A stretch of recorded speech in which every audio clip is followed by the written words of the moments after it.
नमस्कार, आप देख रहे हैं न्यूज़ 18 का डिजिटल प्लेटफॉर्म और मैं हूं आपके साथ जागृति खंतवाल। भारत की राजनीति में नैतिकता और नियत के नाम पर बड़े बदलावों का दावा करने वाली आम आदमी पार्टी आज अपने सबसे गंभीर संकट में से का सामना कर रही है। करीब 14 साल पहले भ्रष्टाचार विरोधी आंदोलन से जन्मी ये पार्टी, जो पारदर्शिता और जवाबदेही की मिसाल बनने का दावा कर रही है, अब खुद अंदरूनी टूट और सवालों के घेरे में खड़ी है। शुक्रवार यानी कि बीते दिन 24 अप्रैल 2026 को जो हुआ, उसने भारतीय राजनीति में हलचल मचा दी। आम आदमी पार्टी को बड़ा झटका तब लगा जब उसके 7 राज्यसभा सांसदों ने पार्टी छोड़ने और भारतीय जनता पार्टी यानी कि बीजेपी में शामिल होने का ऐलान कर दिया। ये सिर्फ एक साधारण दल बदल नहीं है, ये संख्या पार्टी के राज्यसभा प्रतिनिधित्व का लगभग 2/3 हिस्सा है। ऐसे में ये घटनाक्रम सीधे तौर पर पार्टी की एकता, नेतृत्व और भविष्य पर सवाल खड़े करता है। इस पूरे घटनाक्रम के केंद्र में रहे राघव चड्ढा ने संविधान का हवाला देते हुए कहा कि अगर किसी दल के 2/3 सांसद एक साथ दूसरी पार्टी में शामिल होते हैं तो ये वैध है। उन्होंने ये भी बताया कि उन्होंने और उनके साथियों अशोक मित्तल और संदीप पाठक ने औपचारिक रूप से बीजेपी का दामन थाम लिया है। इतना ही नहीं, उन्होंने ये भी कहा कि स्वाति मालीवाल, हरभजन सिंह, राजेंद्र गुप्ता और विक्रम साहनी भी इस फैसले का हिस्सा हैं। इस संबंध में राज्यसभा के सभापति सीपी राधाकृष्णन को एक पत्र सौंपा गया, जिस पर सभी सांसदों के हस्ताक्षर बताए गए हैं। अब दूसरी तरफ आम आदमी पार्टी इस पूरे घटनाक्रम को साजिश करार दे रही है। पार्टी का कहना है कि ये बीजेपी का तथाकथित ऑपरेशन लोटस है, एक ऐसा आरोप जो पहले भी भारतीय राजनीति में कई बार सुनाई देता रहा है। आम आदमी पार्टी का आरोप है कि केंद्रीय एजेंसियों जैसे ईडी और सीबीआई का डर दिखाकर उसके नेताओं को तोड़ा गया है।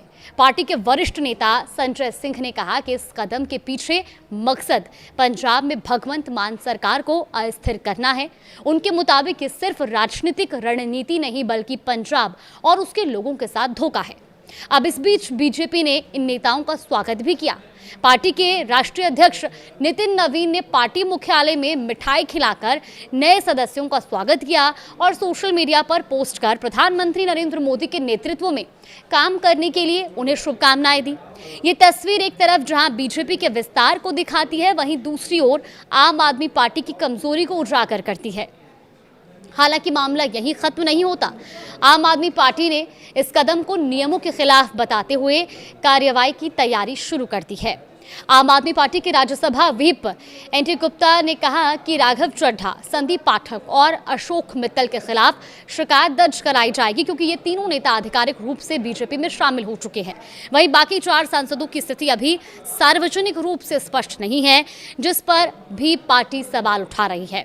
संजय सिंह ने यह साफ कहा कि वो इन तीनों सांसदों को राज्यसभा से अयोग्य घोषित करने की मांग करेंगे। उनका तर्क है कि दूसरी पार्टी में शामिल होना संविधान की 10वीं अनुसूची के तहत स्वेच्छा से अपनी पार्टी की सदस्यता त्यागने के बराबर है। इस राजनीतिक भूचाल के बीच स्वाति मालीवाल का भी बयान सामने आया। उन्होंने सोशल मीडिया पर लिखा कि वो भी पार्टी छोड़ रही हैं और जल्द ही विस्तार से अपनी बात रखेंगी। उन्होंने अपने लंबे सार्वजनिक जीवन का जिक्र करते हुए बताया कि कैसे उन्होंने 2006 में नौकरी छोड़कर देश सेवा का रास्ता चुना। आरटीआई आंदोलन से लेकर अन्ना आंदोलन और फिर आम आदमी पार्टी के गठन तक हर चरण में योगदान दिया। उनका ये बयान इस पूरे घटनाक्रम को और भावनात्मक और गंभीर बना देता है। अब यहाँ एक अहम सवाल उठता है, क्या ये दल बदल कानून के तहत वैध है? देखिए, भारतीय संविधान की 10वीं अनुसूची, जिसे 1985 में लागू किया गया था, दल बदल विरोधी कानून के नाम से जानी जाती है और इसका उद्देश्य था राजनीतिक दलों के बीच लगातार होने वाले बदलावों को रोकना और सरकारों को स्थिरता देना। सामान्य तौर पर अगर कोई सांसद या विधायक अपनी पार्टी छोड़ता है या व्हिप के खिलाफ वोट करता है तो उसकी सदस्यता खत्म हो सकती है। लेकिन इस कानून में एक महत्वपूर्ण अपवाद भी है। अगर किसी पार्टी के 2/3 सदस्य एक साथ टूटकर दूसरी पार्टी में शामिल हो जाते हैं तो उन पर यह कानून लागू नहीं होता, यानी उनकी सदस्यता बनी रहती है। और यही वो कानूनी बिंदु है जिसका पूरा अब विवाद जिस पर टिका हुआ है। एक तरफ राघव चड्ढा और उनके साथी इसे संवैधानिक रूप से सही बता रहे हैं, वहीं दूसरी ओर आम आदमी पार्टी से नैतिक और राजनीतिक तौर पर गलत ठहरा रही है। तो सवाल सिर्फ कानून का नहीं है, अब सवाल है राजनीति की नैतिकता का, जनादेश के सम्मान का और उस भरोसे का जो जनता अपने प्रतिनिधियों पर करती है।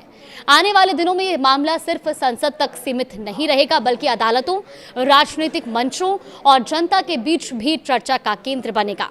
अभी देखना अहम होगा कि क्या ये दल बदल भारतीय राजनीति में एक नया अध्याय लिखेगा या फिर लोकतांत्रिक मूल्यों पर एक और बहस को जन्म देगा।